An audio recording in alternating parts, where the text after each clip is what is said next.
আমরা শ্রীমদ্ ভগবদ গীতার পঞ্চম অধ্যায়ের প্রায় সমাপ্তি পর্বে এসে পৌঁছেছি। যারা পঞ্চম অধ্যায় শুনে আসছেন, আমি উপলব্ধি করছি যে প্রত্যেকেই অনুভব করছেন যে পঞ্চম অধ্যায় সন্ন্যাস যোগ অত্যন্ত কঠিন অধ্যায়। আমরা তো এই যোগ তত্ত্বের সঙ্গে, যোগমার্গের সঙ্গে আমরা তো ঠিক পরিচিত নই। আমরা সংসার করি, সংসারের আকাঙ্ক্ষা নিয়ে চলি, তৃষ্ণা নিয়ে চলি, ভবিষ্যতের তৃষ্ণা, লোভ, লালসা সবকিছুই আমাদের মধ্যে কাজ করে। অতএব প্রকৃতপক্ষে সন্ন্যাস যোগকে বুঝে ওঠা, জ্ঞানযোগের পর সন্ন্যাস যোগের ভাষাগুলো ঠিক ঠিক উপলব্ধি করা আমাদের মতন সাধারণ মানুষের পক্ষে সম্ভব হয়ে ওঠে না। এই জন্যই আমি প্রত্যেকদিন আপনাদের কাছে বলবার চেষ্টা করি, গীতা শুধু পড়লে হবে না, রিডিং দিলে হবে না, মুখস্থ করলেও হবে না। অর্থ বুঝে, তাৎপর্য বুঝে, কথাটা কেন বললেন ভগবান বা অর্জুন, কেন এই জাতীয় প্রশ্ন করলেন, সবকিছু অনুভব করা দরকার। তবে আপনি গীতার ভেতরে ঢুকতে পারবেন। সন্ন্যাস যোগ একটা নামকরণ, একটা নাম দেওয়া হয়েছে, এই অধ্যায়ের নাম সন্ন্যাস যোগ। এরকম কথা গীতাতে অন্য জায়গায়ও বলা আছে, কিন্তু পার্টিকুলার সন্ন্যাস যোগ এই নামকরণের কারণই হলো প্রত্যেক মানুষের জীবনেই উত্তরণ দরকার, উত্তরণ প্রয়োজন। সারা জীবন কাদা ঘেঁটে গেলাম, হাতে কাদা লাগালাম, পায়ে কাদা লাগালাম, মুখে কাদা লাগালাম, গায়ে কাদা লাগালাম, এটা কিন্তু কর্তব্য নয় মনুষ্য জীবনের পক্ষে। মনুষ্য জীবনের পক্ষে একটু ছুটি নেওয়া দরকার এই কর্তব্য কর্ম থেকে, সংসার থেকে। ছুটি নিয়ে কিন্তু আমাকে বেরিয়ে গেলে চলবে না। আমার অগ্রগতির রাস্তাটা তৈরি করতে হবে, আমার অনুভবের জগৎটা তৈরি করতে হবে, আমাকে উপলব্ধির জগৎটা তৈরি করতে হবে, আমাকে একটু এগুতে হবে।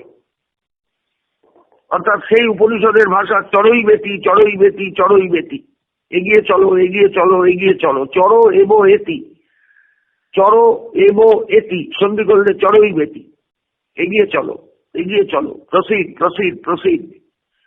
আমাদের এই এগুনো দরকার। এই অগ্রগতি কিন্তু টাকায় পয়সায় অগ্রগতি, ধনে মানে অগ্রগতি তা নয়। এই অগ্রগতি হলো আত্মিক অগ্রগতি, আধ্যাত্মিক অগ্রগতি। আমার ভেতরে যিনি বসে আছেন তাকে আমার একটু চেনা দরকার, জানা দরকার, বোঝা দরকার, উপলব্ধি করা দরকার। আমরা কিন্তু সেই চিন্তা কখনোই করি না। এই চিন্তা ভাবনা আমাদের নেই বললেই চলে। গীতাকে আমরা পুণ্য অর্জনের গ্রন্থ বলে মনে করি, সাধ্য বছরে পাঠ করলে পুণ্য হয়। পুণ্যের জন্য গীতা নয়, কিন্তু গীতা আমাদের উপলব্ধির শাস্ত্র, গীতা আমাদের অনুভবের শাস্ত্র, গীতা আমাদের চেতনা লাভের শাস্ত্র। চৈতন্যময় সংসারে থেকে চৈতন্যহীন হয়ে থাকা জড় পদার্থের মতো, সেটা কিন্তু কাম্য নয়। আমাদের দরকার চৈতন্য যুক্ত হয়ে সংসার থেকে বিদায় নেওয়া। এই চৈতন্য যুক্ত হতে গেলে বা চৈতন্যময় হতে গেলে যেভাবে অগ্রসর হতে হয় জীবকে, গীতা তারই রাস্তা বলে দিয়েছেন, বাতলে দিয়েছেন। আমরা কিন্তু সেই রাস্তায় কেউ হাঁটি না, বিশ্বাস করুন। আপনার চারদিকের সমাজ দেখবেন, পরিবারগুলো দেখবেন, মানুষগুলোর দিকে তাকাবেন, আপনি নিজেই অনুভব করতে পারবেন প্রত্যেকটা মানুষ সংসারের খাই খাই, চাই চাই এই নিয়ে ব্যস্ত। আজকে এই রান্না হবে, কাল ওই রান্না হবে, পরশু এই রান্না হবে, এই নিয়েই ব্যস্ত। এটা চাই, ওটা চাই, সেটা চাই, এই নিয়েই ব্যস্ত। এটা কিন্তু কাম্য জীবন নয়। কারণ অনেক অনেক জীবন পার হয়ে, অনেক জীবনের গলিঘুচির অন্ধকারের মধ্যে থাকতে থাকতে পরিশেষে আমরা একটা মানুষের মতো জীবন পেয়েছি, মনুষ্য জীবন। মনুষ্য জীবন সর্বশ্রেষ্ঠ জীবন। এই দেহটা যেমন শ্রেষ্ঠ, এই দেহের কর্তব্য কর্ম তেমনি কিন্তু শ্রেষ্ঠ। একটা পশু পক্ষী খায় দায়, দুটো বাচ্চা পারে, সংসার থেকে চলে যায়। কিন্তু একটা মানুষের জীবন শুধু খাওয়া দাওয়া, সংসার করা, বাচ্চা পাড়ার জন্য নয়। এই সংসারে থেকে নিজের ভেতরের যে সত্তা, সেই সত্তার উপলব্ধিটাই তার বড় দরকার, ভীষণ দরকার। অর্জুন যুদ্ধ করতে করতে থমকে দাঁড়িয়ে গিয়েছেন। যুদ্ধ করবেন স্থির ছিল, অনেক যুদ্ধের আগে করেছেন কুরুক্ষেত্রের রণাঙ্গনে। তার একটা শেষ যেন পরীক্ষা, যে তুমি কত বড় যোদ্ধা দেখো একবার। ওমা, ভয়ে ভীত হয়ে কুঁকড়ে গিয়েছেন অর্জুন। ভয়ে মানে মৃত্যু ভয় নয়, ভয়ে মানে আমি পাপের ভয় করছি। অর্জুনের ভেতরে একটা পাপভীতি, শঙ্কা এসে গেছে। অর্জুন রীতিমতো গুটিয়ে গিয়েছেন। এখন এক গোটানো যোদ্ধাকে, কুঁকড়ে যাওয়া যোদ্ধাকে ভগবান উদ্বুদ্ধ করছেন, তাকে বোঝাবার চেষ্টা করছেন যে তুমি এইরকম বোকামোর কাজ করছো কেন, নিজের কর্তব্য থেকে বিচ্যুত হচ্ছ কেন, কর্মজগৎ থেকে তুমি ঝট করে বিশ্রাম নিচ্ছ কেন? এগুলো তোমার তো কর্তব্য, তুমি ক্ষত্রিয় সন্তান। এই কারণে চাতুর্বর্ণের চতুরাশ্রমের কথা বলেছেন, চাতুর্বর্ণ মায়া সৃষ্টং গুণকর্ম বিভাগস। বলার কারণই হলো এই, যেগুলো তোমার কিছু নয়, এগুলো আমার সৃষ্টি। আমি সমাজকে চারটে ভাগে ভাগ করেছি, চারটে বর্ণে ভাগ করেছি, চারটে আশ্রমে ভাগ করেছি। সব জায়গায় কিন্তু নিজেকে সামনে এনে কর্তৃত্বটা নিজের ঘাড়ে নিয়ে ভগবান অর্জুনকে সামলাচ্ছেন। কিন্তু সামলালে কি হবে? এখনো অর্জুনের মনে সংশয়, সন্দেহ, পাপভীতি সব কিছু কাজ করছে। এই এহেন অবস্থায় ভগবান জ্ঞানযোগের কথা বলার পর সন্ন্যাস যোগের কথা বলছেন। মারাত্মক কথাগুলো সব। এই কথাগুলো সাধারণ মানুষ বুঝতে পারে কিনা আমার সংশয় আছে। যারা জ্ঞানী তারাও সবসময় যে ঠিক ঠিক ব্যাখ্যায় যেতে পারবেন তাও নয়, কিন্তু জ্ঞানীর একটা রাস্তা খোলা। তিনি শাস্ত্র বোঝেন, তিনি শাস্ত্রের অনুপুঙ্খ ব্যাখ্যা করতে পারবেন। শব্দের যে অর্থ, শব্দার্থ যাকে বলে, তার ধ্বনি কতদূর যাচ্ছে, বক্তব্য কতদূর গিয়ে নিয়ে যাচ্ছে আমাকে, এটা তিনি বুঝতে পারবেন। এইভাবে গীতা কিন্তু আমাদের সমাজে আলোচিত হয় না। আমাদের সমাজে গীতা রিডিং পাঠ হয়, মানে আবৃত্তি দেওয়া হয়। কেউ আবার মুখস্থ করতে শেখান, সুর করে মুখস্থ করা গীতার শ্লোক। ওই চিরদিনই ওই গীতার শ্লোক মুখস্থতেই বা কণ্ঠেই থেকে যায়, অনুভূতির রাজ্যে গিয়ে প্রবেশ করে না। আমাদের অনুভূতির রাজ্যটা কিন্তু ফাঁকাই থেকে যায়। গীতার সুর, গীতার শব্দ, গীতার ধ্বনি, গীতার মাধুর্য সেই জায়গা পর্যন্ত পৌঁছয় না আসলে। আমি দেখেছি অনেক সম্প্রদায়ে গীতা সুর করে পড়ানো হয়, গানের মতো করে উচ্চারণ করা হয়। কোনো ব্যাখ্যা টেক্কার বালাই নেই, কোনো ব্যাখ্যা করে গীতাকে বোঝার কোনো চেষ্টা নেই। শব্দের যে অর্থ, তার মধ্যে কত গভীরে যাওয়া যায় সেই রকম কোনো প্রয়াস সেখানে নেই।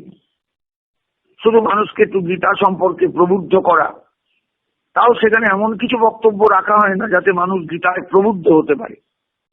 এইভাবেই চলছে কিন্তু আমাদের সংসার, এইভাবেই চলছে আমাদের সমাজ। ব্যাপারটা হলো এই যে যারা গীতাকে প্রবচন, গীতা প্রবচন বলে বলেন, সেই প্রবচন কিন্তু ব্যাখ্যা নয়, শুধু রিডিং পাঠ, একটু মানে বলে দেওয়া, ব্যাস এই পর্যন্ত। কিন্তু একবারে প্রত্যক্ষ গীতার লাইনগুলোকে প্র্যাকটিক্যাল জায়গায় এনে ফেলে দিয়ে তাকে স্ক্যান করা। আজকে আমরা স্ক্যান কথাটা খুব ভালো বুঝি, সেজন্যই বললাম। এই স্ক্যানিং ব্যাপারটা কিন্তু নেই। তাই গীতা অধরাই থেকে যান আমাদের কাছে, গীতা অস্পৃষ্ট থেকে যান আমাদের কাছে, গীতা আমাদের কাছে দূরবর্তী থেকে যান।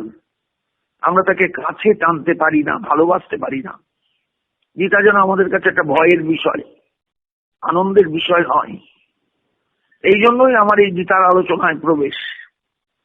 গতকাল আমরা যে পর্যন্ত গিয়েছিলাম নিশ্চয়ই মনে আছে, যারা শুনছেন। ইহৈব তৈর্জিত স্বর্গ যেসাং সাম্যে স্থিতং মন নির্দোষঙ্গী সমং ব্রহ্ম তস্মাৎ ব্রহ্মণীতে স্থিতা। এই বোধটা মানুষের দরকার, ব্রহ্মবোধ। অর্থাৎ তিনি সর্বত্র আছেন, সর্বত্র বিরাজমান, সর্বত্র তার অবস্থিতি। ইহৈব তৈর্জিত স্বর্গ, তৈ মানে কই না, সেই মানুষের দ্বারা এই জগতে থাকতে থাকতেই তারা এই সংসারটাকে নিজের আয়ত্তে আনতে পারেন, সৃষ্টিটাকে নিজের আয়ত্তে আনতে পারেন। স্বর্গ মানে সংসার, স্বর্গ মানে সৃষ্টি। এই যে সংসার, যাকে আমরা ভয় পাই, কি করে চালাবো। আমার বাড়িতে নাপিতের কাজ করতে একটা ছেলে এসে মারা গেল হঠাৎ। তার ছেলেটা টেনশনে মারা গেল, সঙ্গে সঙ্গে বাবার মৃত্যু শয্যার পাশে, মৃত্যুর পাশেই, দেহের পাশে এসে পড়ে গেল। তার মানে এত তার ভয় এসে গিয়েছিল সংসারে, সে কিন্তু লড়াই করতে পারলো না, লড়াই ভুলে গেল। ভয়ে বাবা চলে গিয়েছেন, ছাতাটা চলে গেল, এখন তো আমি একবারে ফাঁকা জায়গায় দাঁড়িয়ে গেলাম, আমি সংসারটা টানবো কেমন করে। ছেলেটা মারা গেল। আমি অবাক হয়ে গিয়েছি এই মৃত্যুটাকে দেখে। কোনো রোগ নেই, কিচ্ছু নেই, কাছা পড়ে ছেলেটা শুয়ে আছে বাবার ডেড বডির পাশে। ছেলেটা মৃত, কোনো রোগ তো কিচ্ছু নেই, কেউ তাকে ভয়ও দেখায়নি, কেউ তাকে কিছু খাইয়েও দেয়নি, কিচ্ছু নয়। ছেলেটা হঠাৎ মারা গেল, কেননা ভয়, ভয়, ভয়, সংসারের ভয়।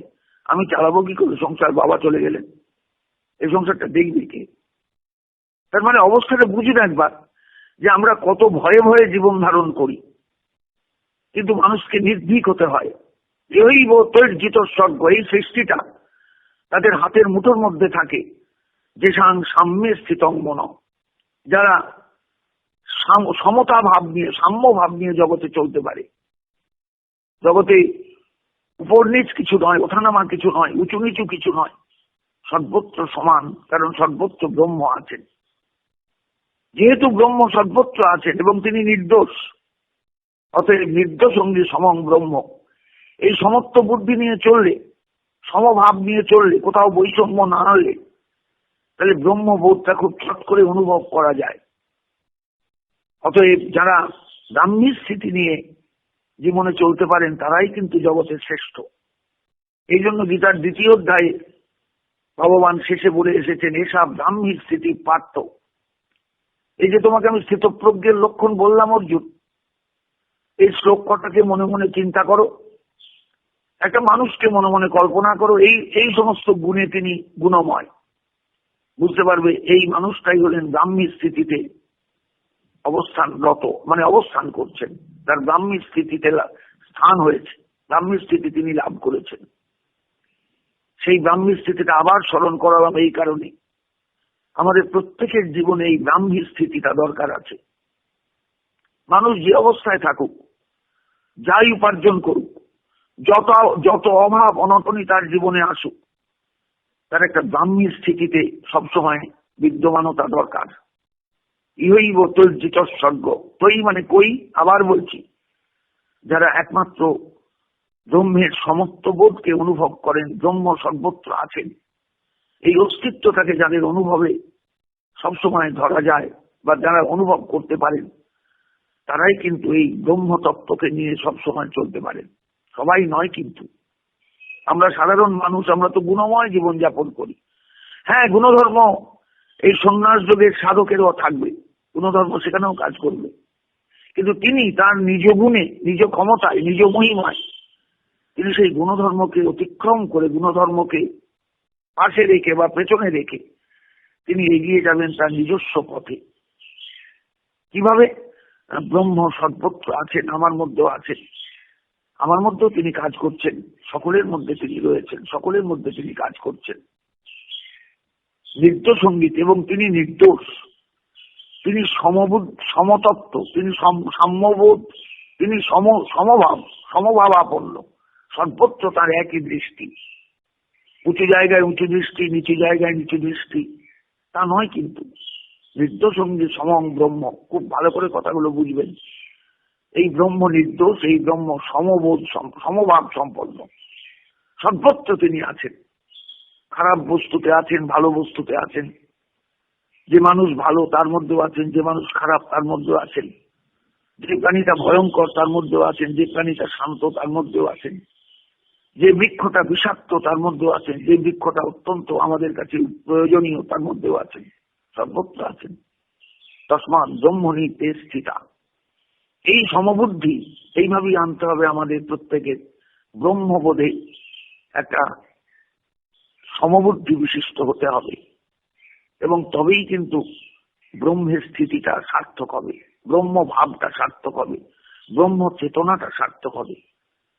আমি তো ব্রহ্ম চেতনা নিয়ে চলতে পারবো না। কাঁচ, মাটি, পাথর, সব জল, সবকিছুর মধ্যে যেমন ব্রহ্ম আছেন। চঞ্চল প্রাণী, যাকে আমরা বলি জড়ের বিপরীত চেতন প্রাণী, সকলের মধ্যে তিনি আছেন। এই সমবুদ্ধিটা চাই। ন প্রহিষ্যেত প্রিয়ং প্রাপ্য নদ্বিজেত প্রাপ্য চাপ্রিয়ম। এরকম মানুষ কোন প্রিয় বস্তু পেয়ে খুব আনন্দ পান না। যেমন ছিলেন তেমনি থাকেন। প্রিয় বস্তু পেয়ে মানুষ যেমন লাফালাফি করে, পেয়েছি পেয়েছি পেয়েছি, কোটি টাকার লটারির টিকিট পেয়েছি, অতএব দারুণ আনন্দ, দারুণ আনন্দ। খবরের কাগজে দেখেন না, অমুক জন কোটি টাকার লটারি জিতেছেন, 5 কোটি টাকা জিতেছেন, 6 কোটি টাকা জিতেছেন, হিসাব দেওয়া হয়। তাহলে যে মানুষটা এই লটারির টিকিটের আনন্দে মশগুল হয়ে গেল, সে কিন্তু এই দলে পড়বে না, সে সমবুদ্ধি বিশিষ্ট নয়। ন প্রহিষ্যেত প্রিয়ং প্রাপ্য, তিনি আনন্দ পাবেন না কোনো আনন্দের বস্তু লাভ করে। নদ্বিজেত প্রাপ্য চাপ্রিয়ম, কোন অপ্রিয় বস্তু যদি তার সামনে আসে, দুঃখজনক কিছু ঘটে, তাতেও তিনি কিন্তু উদ্বেজিত হবেন না, উত্তেজিত হবেন না। স্থিরবুদ্ধি, তিনি স্থির বুদ্ধি নিয়ে চলেন। অসংমূঢ়, তার কখনো মূঢ়তা বা মুগ্ধতা আসে না, মোহগ্রস্ত হন না তিনি। ব্রহ্মবিদ, ব্রহ্মনিষ্ঠিত, কারণ তিনি ব্রহ্মবিদ। তিনি ব্রহ্মের উপস্থিতি জানেন, জগতে এইটাই সত্য বস্তু, আর সব মিথ্যা। ও লটারির টিকিট পাওয়াটাও সত্য নয়, সংসারের সুখও সত্য নয়, কিচ্ছু সত্য নয়, সব মিথ্যা। এই চেতনাটা তার মধ্যে আছে। অথবা আমি লাভ হবই বা কেন, আর বিমর্ষই বা হব কেন? ব্রহ্মবিদ তিনি। এই ব্রহ্মবিদ হওয়াটাই কিন্তু জীবনের চরম সাধনা, চরম সাধনা, চরম সাধনা। বিষয়টা হালকাভাবে নেবেন না, বুঝবার চেষ্টা করবেন। প্রত্যেক মানুষই ব্রহ্মবিদ হতে পারে, যদি সে ব্রহ্মনিষ্ঠিত, ব্রহ্মে যদি সে বিচরণ করতে পারে বা স্থিতু হতে পারে। স্থিতু হতে, যাকে আমরা বাংলায় বলি থিতু হওয়া, থিতু হতে পারে। এটা সহজ ব্যাপার নয়। বাহ্য স্পর্শে শশক্তাত্মা বিন্দতাত্মনি জপ সুখম। অর্জুন, তুমি সন্ন্যাস যোগ শুনছো, এই সন্ন্যাস কিন্তু আমি বারবার বলছি, এই সন্ন্যাস কাপড়ে চোপড়ে সন্ন্যাস নয়। এই সন্ন্যাস মাথাকে কামিয়ে শিখা রেখে সন্ন্যাস নয়, অথবা শিখাটাও ছেদন করে দিয়ে গলার পৈতেটাও আহুতি দিয়ে বিরজা হোমের মাধ্যমে যে সন্ন্যাস, সেই সন্ন্যাসও নয়। এই সন্ন্যাস কোন সাম্প্রদায়িক সন্ন্যাস নয়, যে অমুক সম্প্রদায়ে থাকলে অমুক সম্প্রদায়ে গেলে সন্ন্যাস নিতে হবে, তাও নয়। এখানে গেরুয়া কাপড়েরও প্রয়োজন নেই, লাল কাপড়েরও প্রয়োজন নেই, সাদা কাপড়েরও প্রয়োজন নেই, হলুদ কাপড়েরও প্রয়োজন নেই, কোন চিহ্নের কিচ্ছু নেই। মনে সন্ন্যাস, মনে সন্ন্যাস, মনে সন্ন্যাস। আর মনে সন্ন্যাস তখনই নেওয়া যায়, বা মনে সন্ন্যাসী তখনই হওয়া যায়, যখন মানুষ ব্রহ্ম চেতনায়, ব্রহ্মবোধে উদ্বুদ্ধ হতে পারে। ওই জন্য বললেন, বাহ্য স্পর্শেষু অশক্তাত্মা বিন্দতি আত্মনি যৎ সুখম। বাহ্য বিষয়ে যার কোনো স্পর্শ হয় না, বাহ্য বিষয় তার সকলের সামনেই বাহ্য বিষয় আসবে, রূপ আসবে, রস আসবে, শব্দ আসবে, গন্ধ আসবে, স্পর্শ আসবে, কিন্তু বাহ্য স্পর্শেষু অশক্তাত্মা, যিনি বাহ্য স্পর্শ বিষয়ে অনাসক্ত। না না না, রূপের জগৎ আমাকে হাতছানি দিচ্ছে, আমাকে ছুটতে হবে, তার কি মানে আছে? রসের জগৎ আমাকে হাতছানি দিচ্ছে, আমাকে ছুটতে হবে, তার কি মানে আছে? গন্ধের জগৎ আমাকে ডাকছে, আমাকে যে সেখানে যেতে হবে, তার কি মানে আছে? স্পর্শের জগৎ আমাকে খুঁজছে, আমি যে সেখানেই যাব, তার কি মানে আছে? তাহলে রূপ, রস, শব্দ, গন্ধ, শব্দের জগৎ আমার কানে এসে বাড়ি মারছে, চিৎকার করে বলছে আমার কথা শোনো, আমার কথা শোনো, এগুলো শোনো, আমাকে সেখানে সাড়া দিতে হবে, তার কি মানে আছে? বাহ্য স্পর্শ বিষয়ে তিনি অনাসক্ত। কেন না, ভেতরের একটা সুর বেজে গেছে, সেই সুরটা কোনোদিন ইতিপূর্বে তিনি শোনেননি। সেটা হলো নিত্য ব্রহ্মের উপস্থিতি জনিত যে অনুভব, সেই অনুভব, ব্রহ্মবোধের অনুভব, ব্রাহ্মী স্থিতির অনুভব। এটা তো সবাই পাবে না। যিনি পাবেন বা যিনি পেয়েছেন, তিনি আর বাহিরের জগতে সাড়া দেবেন না। এইরকম মানুষই হলেন ব্রহ্ম যোগযুক্তাত্মা। তিনি ব্রহ্মযোগে যুক্ত, তিনি ব্রহ্মযোগে সর্বদার জন্য স্থিত হয়ে আছে। ব্রহ্মযোগ তার জীবনে অসাধারণ ক্রিয়া করছে। সব্রহ্ম যোগযুক্তাত্মা সুখম অক্ষয় মশ্নুতে। মনে রেখো অর্জুন, এইরকম মানুষ সংসারে দু একজনা যদি দেখো, তাদের দিকে তাকাবে, তাদের জীবন যাত্রাটাকে প্রত্যক্ষ করবে, অনুভব করার চেষ্টা করবে, অনুভব করলে বুঝতে পারবে সব্রহ্ম যোগযুক্ত আত্মা। সেই ব্যক্তি হলেন ব্রহ্ম যোগে যুক্ত আত্মা। তার আত্মা সবসময় ব্রহ্মেতে একদম স্থিত হয়ে আছেন, ব্রহ্মযোগে যুক্ত হয়ে আছেন, ব্রহ্মযোগে সর্বদার জন্য ডুবে আছেন। এটা সাধারণ ব্যাপার নয়, এটা অসাধারণ বিষয়, অসাধারণ একটা অনুভব, অসাধারণ একটা জীবনের প্রাপ্তি। আমরা তো প্রাপ্তি বলতে বুঝি হাতে টাকা পয়সা এলো, এই প্রাপ্তি না না না। ব্যক্তি মানে সেই ব্যক্তি ব্রহ্ম যোগযুক্ত আত্মা। যে মানুষ এইরকম থাকতে পারেন, এইরকম আনন্দ পেতে পারেন, বাহ্য স্পর্শ বিষয়ে যিনি অনাসক্ত, যিনি ভেতরের সুখে সুখী, বাহিরের সুখে তোয়াক্কা করেন না, তিনি ব্রহ্ম যোগযুক্ত আত্মা। তিনি অক্ষয় সুখের অধিকারী। এই সুখ কেড়ে নিতে পারবে না তার কাছ থেকে কেউ। স্ত্রী কেড়ে নিতে পারবে না, সন্তান কেড়ে নিতে পারবে না, পাড়া প্রতিবেশী কেড়ে নিতে পারবে না, কেউ পারবে না তার এই সুখ কেড়ে নিতে। সুখম অক্ষয় মশ্নুতে। তিনি অক্ষয় সুখ লাভ করেন, অক্ষয় সুখের অধিকার অর্জন করেন। মনে রেখো অর্জুন, জগতে আমরা সবাই সংস্পর্শ যা ভোগায়, ভোগ সংস্পর্শজনিত কারণের যে ভোগ, অর্থাৎ বিষয়ের সঙ্গে ইন্দ্রিয়ের সংস্পর্শ হলো, পরের সাথে দেখবেন যেই সংস্পর্শ যা ভোগা দুঃখ জনয় এই বটে। জগতে দুঃখ কেন আসে জানো? দুঃখ আসে অন্য কোনো কারণে নয়, আমরা সংস্পর্শজনিত কারণে বিষয়ের সঙ্গে যুক্ত হয়ে যাই।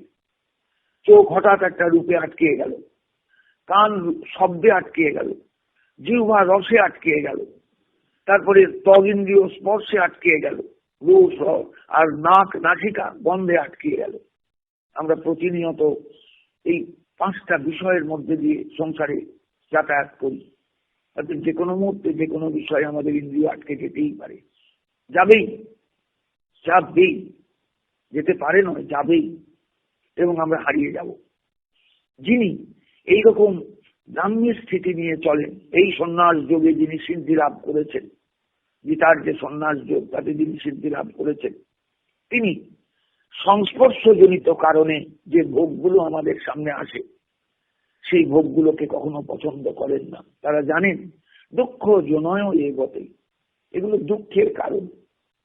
সংসারে দেখবেন যত রকম দুঃখ আমরা পাই, তার কারণই হলো সংস্পর্শজনিত ভোগ। অর্থাৎ চোখের সামনে রূপের একটা রূপ এলো, আমি আটকে গেলাম সেই রূপে, সংসারটা যে গেল বললায়। বহু সংসার দেখবেন, কেউ একটা নারী আসছে সেইখানে, সেই সংসারে, কিংবা একটা পুরুষ আসছে, দেখবেন আসল সংসারটা হারিয়ে যাচ্ছে। মানুষ একবারে কেউ আত্মহত্যা করছে, কেউ ঘর ছেড়ে বেরিয়ে যাচ্ছে, কোনো মেয়ে হয়তো বাপের বাড়ি ফিরে যাচ্ছে, না তার স্বামী অন্য নারীতে আসক্ত। সব কিন্তু এই আসক্তি সংস্পর্শজনিত দুঃখ, সংস্পর্শজনিত ভোগ এবং সেই ভোগজনিত দুঃখ। কেউ খেতে খেতে এত খাওয়ার দিকে লোভ, খেতে খেতে এমন রোগ বাঁধিয়ে ফেললেন শরীরে, সেই রোগ আর সারানো গেল না। সংস্পর্শজনিত রোগ, সংস্পর্শজনিত দুঃখ। অতএব বাহ্য স্পর্শে অসক্ত আত্মা, যিনি বাহ্য স্পর্শ বিষয়ে অনাসক্ত, তিনি সুখ পান, তিনি আনন্দ পান। এই আনন্দ কেউ কেড়ে নিতে পারবে না, এটা তার নিজস্ব। অতএব সাধু সাবধান, সংস্পর্শজনিত যে ভোগ, সেই ভোগ থেকে দূরে থাকো। তারা দুঃখ জনী, তারা দুঃখ এনে দেয়। আদ্যন্ত বন্ত কন্তে ও নতে সুরমতে বুধ। অতএব যারা বুধ ব্যক্তি, পণ্ডিত ব্যক্তি, বিচক্ষণ ব্যক্তি, ব্রহ্মজ্ঞ ব্যক্তি, তত্ত্বজ্ঞ ব্যক্তি, তারা এই সংসারের সুখ থেকে দূরে থাকেন। কারণ তারা জানেন এগুলোর আদি আছে, অন্ত আছে। যে সুখ আমার জীবনে আগে ছিল না, হঠাৎ এলো, আমি মনে করলাম না জানি কি পেলাম, আমি একবার ডুবে গেলাম তাতে, একদিন দেখা গেল সেই সুখ হারিয়ে গেছে। আমি আবার যে তিমিরে, সেই তিমিরে, যে অন্ধকারে ছিলাম সেই অন্ধকারই এসে দাঁড়িয়েছি। আদ্যন্ত বন্ত কন্তেও, হে কন্তেও, এগুলো আদি এবং অন্তযুক্ত, শুরু আছে, শেষ আছে, শুরু আছে, শেষ আছে, শুরু আছে, শেষ আছে। আর যার শুরু আছে তার তো শেষ আছেই। অতএব যারা বুদ্ধিমান, যারা বিচক্ষণ, যারা এই গীতার সন্ন্যাস যোগকে বুঝতে পারেন, তারা আদ্যন্ত মন্তেও আদি এবং অন্তযুক্ত এই সুখের পেছনে ছোটেন না। নতে সুরমতে বুধ। বুধ ব্যক্তি কখনো এই সমস্ত সুখের আনন্দ পাওয়ার চেষ্টা করেন না। তারা ভূমা সুখের জন্য চেষ্টা করেন, তারা ভূমা সুখকে অনুভব করার জন্য চেষ্টা করেন, তারা ভূমা আনন্দকে অনুভব করার চেষ্টা করেন। অতএব অর্জুন, বুঝবার চেষ্টা করো, অনুভব করার চেষ্টা করো। সুখ বা দুঃখ এগুলো কিন্তু মানে সব পরস্পর রিলেটিভ ব্যাপার। তোমার কাছে যেটা সুখ আমার কাছে সেটা সুখ নাও হতে পারে, তোমার কাছে যেটা দুঃখ সেটা আমার কাছে দুঃখ নাও হতে পারে। অতএব সকলের কাছে যেটা সুখের, সকলের কাছে যেটা দুঃখের, এই জায়গাটা বুঝবার চেষ্টা করো। সকলের কাছে ভূমা সুখ আনন্দের, অতএব সেই ভূমা সুখকে পাওয়ার চেষ্টা করো। সকলের কাছে ভূমানন্দ ছাড়া যত আনন্দ আছে সবই দুঃখের। যদি জানতে পারো, বুঝতে পারো, সেই ভূমানন্দের বিপরীতে যে আনন্দ, যেগুলো সংসারে পাওয়া যায় বিভিন্ন ইন্দ্রিয়ের দরজা দিয়ে, এগুলোকে ত্যাগ করার চেষ্টা করো, তবে বেঁচে যাবে, তাহলে কিন্তু বাঁচতে পারবে না। আদ্যন্ত বন্ত কন্তে ও নতে সুরমতে বুধ। স্বপ্নতি হইব যশ স্বরূপ প্রাক শরীর বিমোক্ষণা। এই দেহটা ছাড়ার আগে গীতার তো বহু রকম ব্যাখ্যা আছে। যারা সন্ন্যাসবাদ নিয়ে ব্যাখ্যা করেন গীতার উপর দাঁড়িয়ে, তারা বিভিন্ন শব্দ যেগুলো এর মধ্যে দেওয়া নেই গীতায়, সেই সব শব্দগুলোকে এনে গীতার ব্যাখ্যা দেন। এই শ্লোকটাতেও তাই, সন্ন্যাসীগণ একরকম ব্যাখ্যা দেবেন, আর প্রকৃত ব্যাখ্যাটা কিন্তু তা নয়। গীতা তো মানুষকে সংসার ছেড়ে আশ্রমে পাঠাননি। কাউকে বলেছেন কোথাও যে সংসার ছেড়ে তুমি আশ্রমে গিয়ে থাকো, সংসার ছেড়ে তুমি এমন একটা মন্দিরে গিয়ে থাকো যেখানে সবাই ব্রহ্মচারী ব্রহ্মচর্য পালন করে, সবাই সেখানে এই করে, ওই করে, সেই করে, এই ব্রত, এই পার্বণ সব নিয়ে থাকে? না, কাউকে তো বলেনি। এই সংসারে থেকেই তোমাকে সন্ন্যাস নিয়ে চলতে হবে, যাকে বলছেন সন্ন্যাস যুগের কর্ম সন্ন্যাস, যা মানুষকে কর্মযোগী করে তোলে। আমি আবার বলছি আপনাদের কাছে, এই অধ্যায়টা সকলের খুব গভীর মনোযোগের সঙ্গে পাঠ করা দরকার। কারণ আমরা সবাই সংসারে থাকি, সংসারে থেকেও সন্ন্যাসী হওয়া যায়, সংসারে থেকেও সন্ন্যাসী হওয়া যায়। মনে রাখবে, সংসারে থাকলেই যে আমি সন্ন্যাসী হতে পারবো না, চা বিয়ে করে ফেলেছি কি করে সন্ন্যাসী হবো, তা নয়। কিন্তু গীতায় ভগবান এই অধ্যায় সেই বলেছেন, জ্ঞেয় নিত্য সন্ন্যাসী। ওর যে নিত্য সন্ন্যাসীও হওয়া যায়, নিত্য সন্ন্যাস নিয়েও থাকা যায়। তার জন্য গেরুয়া বস্ত্রও লাগবে না, হাতে দণ্ডও লাগবে না, কুমণ্ডলও লাগবে না, কিচ্ছু লাগবে না। তুমি সমস্ত কর্মফল ঈশ্বরে সমর্পণ করে, সমস্ত কর্মফল থেকে তুমি দূরে থাকো, সব কর্ম করে যাও ঈশ্বরের ইচ্ছা মনে করে। ঈশ্বর যেন তোমাকে দিয়ে এই কর্মগুলো করতে দিয়েছেন, তোমাকে করতেই হবে, কিন্তু কোনো কামনা রেখো না ভেতরে। এই কর্মের ফলটা ভালো হবে, অতএব এটা আমার জন্য থাক, ওই কর্মের ফলটা ভালো হবে না, ওটা অন্যের জন্য থাক, তা ভেবো না কখনো।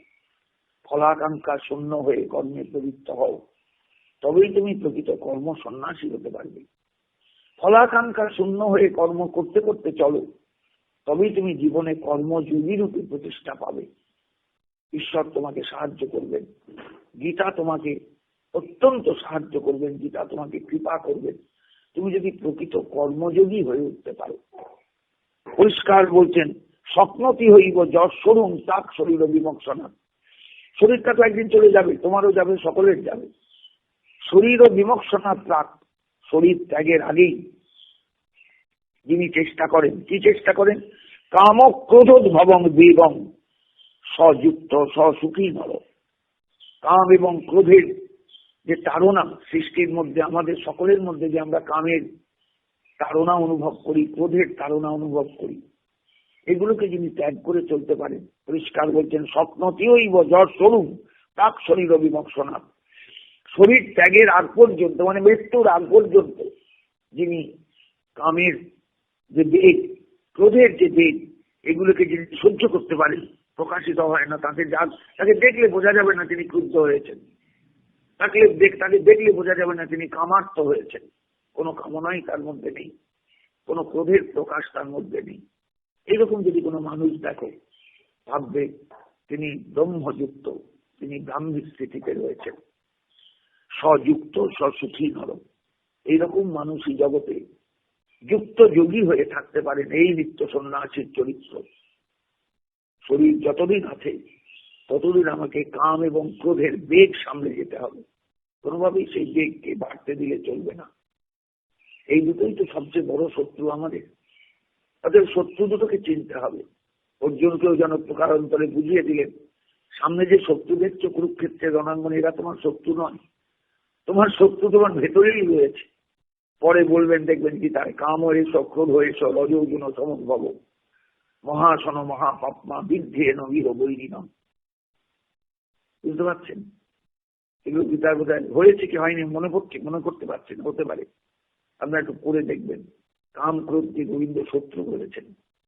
এই শত্রুগুলোকে চিনতে হয়, এদের ধাক্কা সামলাতে হয়। যিনি পারেন কাম ক্রোধ ভেব কাম স্বপ্নটি হইব যশোরুম প্রাক শরীর বিমক্ষণা। শরীর বিমক্ষণের আগে যিনি সহ্য করতে পারেন, কি সহ্য করতে পারেন? কাম এবং ক্রোধের বেগ। সেই মানুষটি হলেন স্বযুক্ত স্বসুখী নর। তিনি যুক্ত, তিনি সত্যিকারের যোগী, তিনি সুখী। জগতে যোগী হতে গেলে আমাকে প্রাণায়াম করতে হবে রোজ 2 ঘন্টা, আমাকে ধ্যান ধারণায় বসতে হবে 2 ঘন্টা করে।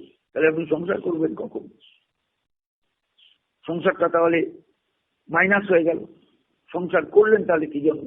বিয়ে খাওয়া করে ছেলে মেয়ের বাবা হলেন, মা হলেন, তা বললে তো চলবে না। দায়িত্বটা এমন ভাবে পালন করতে হবে যাতে আপনার ভবিষ্যৎ জীবনটাও প্রজ্জ্বল হয়, বর্তমান জীবনটাও আলোয় আলোময় হয়ে ওঠে। ঘুমানন্দ বা ঘুমা সুখ যেন আপনার কপালে জুটে, এটা তো আপনাকে ভাবতে হবে। সেই জন্যই বলছেন কামক্রোধ ভবং বেদং স্বযুক্ত স্বসুখী নর। যিনি কাম এবং ক্রোধের যে বেগ, কাম এবং ক্রোধজনিত যে বেগ, তাদের যে ঠেলা এই শরীরের মধ্যে, তাকে যিনি সামলাতে পারেন, তিনিই হলেন যুক্ত যোগী, তিনিই প্রকৃত যোগী, তিনিই সুখী মানুষ। এর থেকে বড় সুখ আর কোথাও নেই।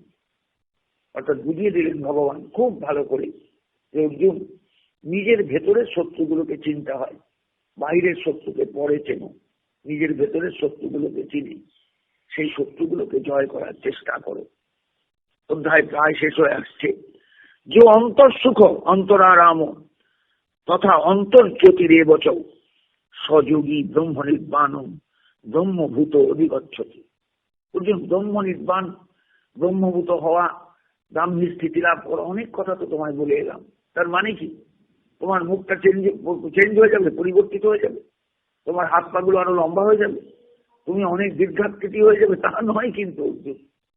তোমার বাহ্যিক নয়, ভেতরের পরিবর্তন আসবে। বলছে যে অন্ত সুখ, যিনি অন্তরের সুখ নিয়ে চলেন, বাইরের সুখ নয়। সবাই বাইরের সুখ চায়, ভালো খাবো, ভালো থাকবো, ভালো করবো, এগুলো বাইরের সুখ। যে অন্তর সুখ তথা অন্তর আরাম, যিনি অন্তরের আরাম চান, অন্তরের আরামে সবসময় স্থির আছেন, ভেতরের আরামটা তিনি অনুভব করেন, আত্মানন্দে যিনি বিভোর, অন্তর আরাম তথা অন্তর্জ্যোতিরে বচন, যার ভেতরে অন্তর্লোকে আত্মজ্যোতি দীপ্যমান হয়ে উঠেছেন। জগতে তার থেকে বড় সুখ আর কারণ নেই, বড় সুখী আর কেউ হয় না। সযোগী ব্রহ্ম নির্বাণ ব্রহ্মভূত অধিগচ্ছতি। শব্দগুলো তাড়াতাড়ি বললাম, কথাগুলো তাড়াতাড়ি হলো, অর্থ কিন্তু এত সহজ ব্যাপার নয়। যে অন্তঃসুখ, যিনি অন্তরের সুখে তৃপ্ত, অন্তরারাম, যিনি অন্তরের আরাম পেয়ে স্থির হয়ে আছেন জীবনে, তথা অন্তর্জ্যোতিরে বচন, যিনি অন্তরের জ্যোতির্ময়ী যে শিখা, আত্মজ্যোতির যে শিখা, সেই শিখাতে যিনি অনুভব করেন তিনি আছেন, তিনি আমার মধ্যে প্রজ্জ্বল, তিনি আমার মধ্যে জ্যোতির্ময় রূপে বিরাজ করছেন, এটা যিনি অনুভব করেন, সযোগী, তিনি প্রকৃত যোগী। যোগী মানে তিনি নির্জনে বাস করবেন, 2 ঘন্টার জন্য শ্মশানে গিয়ে স্মরণ করবেন তার ইষ্ট দেবীকে, তা নয়। কিন্তু এই ঘরে থেকেও সব হয়, সব হয়। কে বলেছে তোমাকে সংসার ছাড়তে হবে? কে বলেছে তোমাকে কাঁচকলা সেদ্ধ খেতে হবে, হলুদ শাক খেতে হবে? কে বলেছে তোমাকে সর্বস্ব ত্যাগ করে চলতে হবে? কে বলেছে তোমাকে লেংটি পড়তে হবে? কে বলেছে তোমাকে এতক্ষণ সাধন করতে হবে প্রতিদিন? কোথাও বলা নেই। গীতা মানুষকে কঠোর পথে নিয়ে যেতে চাননি। গীতা মানুষকে সাবলীল হতে বলেছেন, স্বচ্ছন্দ হতে বলেছেন। এই জগতেই সবকিছু করা যায়, এই জগতেই সন্ন্যাস নিয়ে চলা যায়, কিন্তু তার প্রক্রিয়াটা বুঝতে হবে। যিনি অন্তরের সুখকে অনুভব করেন, যিনি অন্তরের আরামকে উপলব্ধি করেন, যিনি অন্তরের আসল আনন্দকে অনুভব করে অন্তরের জ্যোতির্ময় আত্মার রূপটাকে প্রত্যক্ষ করেন যে আত্মা আমার ভেতরে রয়েছেন, তিনি প্রজ্জ্বল, তিনি প্রজ্জ্বল, তিনি জ্যোতির্ময়, তিনি জগতে সবচেয়ে সুখী, তিনি যোগী, তিনি ব্রহ্ম নির্বাণ প্রাপ্ত। বারবার নির্বাণ কথাটা এখানে এসেছে। ব্রহ্ম নির্বাণ মানে ব্রহ্মেতেই স্থিত, ব্রহ্ম নির্বাণ মানে ব্রাহ্মীর স্থিতি লাভে তিনি আনন্দিত। আর ব্রহ্মভূত অধিগচ্ছতি, ব্রহ্মভূত হওয়া মানে সেই একই কথা, অর্থাৎ ব্রহ্মস্বরূপ হয়ে গিয়েছে তার সত্তাটা। অর্থাৎ তার মধ্যে যে জড় অবস্থাটা ছিল, জড় ভাবটা ছিল, সেই জড় ভাবটা হারিয়ে গেছে। সমস্ত সত্তাটাই তার ব্রহ্মভূত, অর্থাৎ ব্রাহ্মীর স্থিতি লাভে ব্রাহ্মীর স্থিতি লাভে তিনি কৃতার্থ হয়েছেন, ব্রাহ্মীর স্থিতি লাভে তিনি পরিপূর্ণ হয়েছেন, ব্রাহ্মীর স্থিতি লাভে তিনি একান্ত ভাবে সমর্পিত হয়েছেন। নিজের জীবনে আর আলাদা বলে কিছু নেই, পৃথক বলে কিছু নেই। তিনি ব্রহ্মে স্থিত, ব্রহ্মপ্রাপ্ত, ব্রহ্মজ্ঞানী, তিনি জ্যোতির্ময়, তিনি যোগী। লভন্তে ব্রহ্ম নির্বাণ বিষয় ক্ষীণ কলমসা ছিন্ন দ্বৈধা যথাত্মান সর্বভূত হিতে রতা। আগামীকালের জন্য এই দুটো শ্লোক আমি রাখলাম, এবং তার সঙ্গে সঙ্গে আমি একদম পঞ্চম অধ্যায়ের একটা সারাংশ আপনাদের কাছে বলে দেব। এই অধ্যায়ের সারাংশটা আলাদা করে আর বলবো না, একেবারে আগামীকালের জন্য আমি বলে দেব, আপনারা সবাই আস্বাদন করবেন। প্রত্যেকের কাছে আমার অনুরোধ, করজোরে অনুরোধ, গীতাকে অনুভবের জায়গায় এনে ফেলুন। গীতাকে দূরে রাখবেন না, গীতাকে শুধু রিডিং দিয়ে মুখস্থ করে যাবেন না। রিডিং মুখস্থ আপনি হবে, ওটার জন্য চেষ্টা করতে হবে না। আপনি শুধু প্রতিদিন চোখে চোখে রাখুন গীতার শ্লোককে, মনে প্রাণে রাখুন গীতার ভাবনাকে, মনে প্রাণে চিন্তা করুন গীতার শ্লোকের জ্যোতির্ময় রূপ। বুঝতে পারবেন গীতা কি বস্তু, গীতা কি জ্ঞানদাত্রী, গীতার মাধ্যমে আমরা কতদূর এগিয়ে যেতে পারি। দুটি শ্লোক বাকি রইলেন। লভন্তে ব্রহ্ম নির্বাণ বিষয় ক্ষীণ কলমসা ছিন্ন দ্বৈধা যথাত্মান সর্বভূত হইতে রথা। কাম ক্রোধ বিযুক্তানাং জ্যোতিনাং যত চেতসাম অভিত ব্রহ্ম নির্বাণ বর্ততে বিদিতাত্মনাম। স্পর্শান কৃত্যা বহির্বাজ্যান চক্ষুশ্চৈবান্তরে ভ্রুব প্রাণাপান সমকৃত্যা নাশাভ্যন্তর চারিণ। না, শেষ হবে না, আগামীকাল শ্লোক আছেন কয়েকটা, এবং তার মধ্যে কিছু আলোচনারও আছে। আপনারা যারা আজকে পর্যন্ত শুনলেন, আমি এগুতে ভয় পাচ্ছি এই অধ্যায়ে যে মানুষ তো এই জায়গাগুলো চট করে সবাই উপলব্ধি করতে পারবেন না। কারণ বাংলায় একটা প্রবাদ আছে, জীবনে নেই লক্ষ্মী পূজা, একেবারে দশভূজা।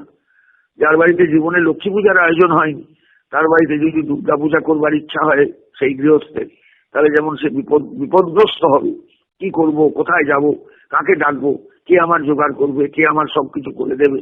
এ তো আর বার্ষিক একদিনের লক্ষ্মী পুজো নয়, এ তো বিরাট ব্যাপার। জীবনে নেই লক্ষ্মী পূজা, একেবারে দশভূজা। আমরা যদি হঠাৎ করে গীতার ভেতরে ঢুকতে যাই, আমরা তো হোঁচট খাবই, হোঁচট তো খাওয়া স্বাভাবিক।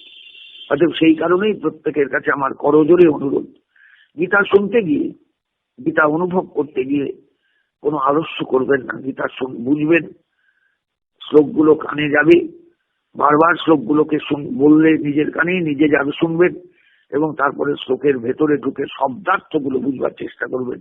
আলাদা আলাদা শব্দগুলো কি বলতে চাইছেন, কি বলতে চাইছেন, কি বলতে চাইছেন শ্রীমদ্ ভগবদ গীতা। ভগবান এই শব্দটা কেন ব্যবহার করলেন? ইহই বর্জিত স্বর্গ, ইহ কেন? ফেলে দিন, ভুলে যান আগের জীবন। এই জগৎ, এই জীবনটাই চিন্তা করুন, লক্ষ্য রাখুন, এই জীবনেই আমার লাভ করতে হবে ব্রাহ্মী স্থিতি, এই জীবনেই আমায় লাভ করতে হবে ব্রহ্মজ্ঞান, ব্রহ্মচেতনা, ব্রহ্ম নির্বাণ। প্রত্যেকটা জায়গায় ইহ একটা অব্যয় পদ হঠাৎ ব্যবহার করলেন কেন ভগবান? প্রত্যেকটা জায়গায় কোয়ারি করবেন, প্রশ্ন করবেন, উত্তর খুঁজবার চেষ্টা করবেন। আমি যতটুকু সাধ্য আমার চেষ্টায় আমি চেষ্টা করবো আপনাদের কাছে সেই কোয়ারির জায়গাগুলো, প্রশ্নের জায়গাগুলো আপনাদের কাছে তুলে ধরতে, যাতে প্রত্যেকে বুঝতে পারেন। আশীর্বাদ করবেন সবাই, সবাই ভালো থাকবেন। আবার আমরা আগামীকাল আমি আপনাদের সামনে বলবো, আপনারা গীতার আলোচনা শুনুন, অনুভব করবার চেষ্টা করুন গীতা জননীর চরণে প্রণত হয়ে, এবং আশীর্বাদ করবেন আমাকে। জয় নিতাই, জয় গৌরহরি, জয় গৌর ভক্তবৃন্দ, জয় শ্রীমদ্ ভগবদ্ গীতা।